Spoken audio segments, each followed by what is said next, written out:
Why does debt burden keep countries poor? Imagine trying to grow a garden but constantly having to water your plants with money you borrowed from others. That's similar to what happens when countries take on too much debt. When a country borrows money, it hopes to use it for things like building roads, schools, or hospitals. These investments can help the economy grow and improve people's lives. But if the debt gets too big, it becomes a heavy weight that slows everything down instead of helping. Developing countries often borrow in foreign currencies like the US dollar or the euro.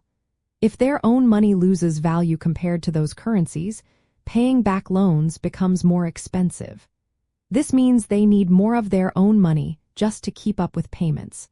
Many of these countries also relying on external lenders like international financial institutions or private investors.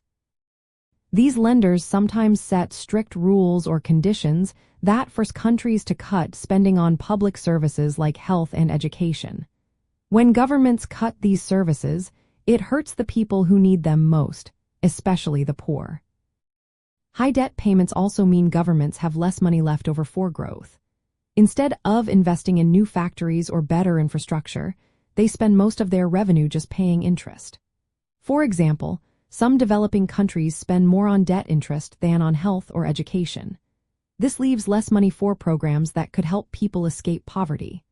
When governments cut back on public services, it can lead to social unrest and instability. People become frustrated when they see hospitals closing or schools shutting down because the government cannot afford them. High debt also discourages private businesses from investing. When there is uncertainty about future taxes or economic stability, companies may hold back on expanding or even move their operations elsewhere. This reduces job opportunities and slows economic growth. In capitalist systems, markets work best when there is confidence and stability.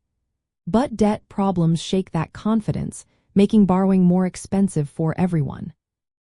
Many developing countries borrow in foreign currencies, which exposes them to exchange rate risks. If their currency drops in value, they need even more of their money to pay back loans. This can lead to a cycle where debt keeps growing and growth stalls. Developed countries usually borrow in their own currency and have stronger institutions to manage debt. They can also raise taxes more easily and have deeper financial markets.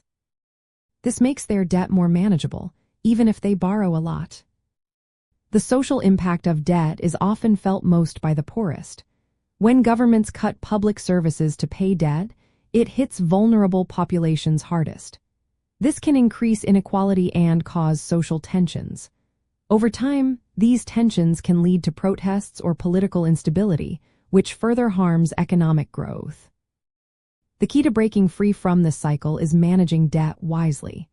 Countries should borrow only for projects that will generate future income. Good governance, transparent budgets, and strong institutions help keep debt levels sustainable.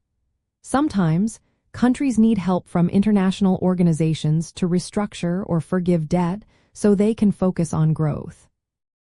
In the end, debt keeps some countries poor because it diverts resources away from growth and social programs. It creates a cycle of dependency and instability that is hard to escape. Developed economies handle debt differently because they borrow in their own currencies and have better financial systems. For developing countries, fairer access to global capital and international support can make a big difference. Without these changes, the cycle of poverty and debt will likely continue.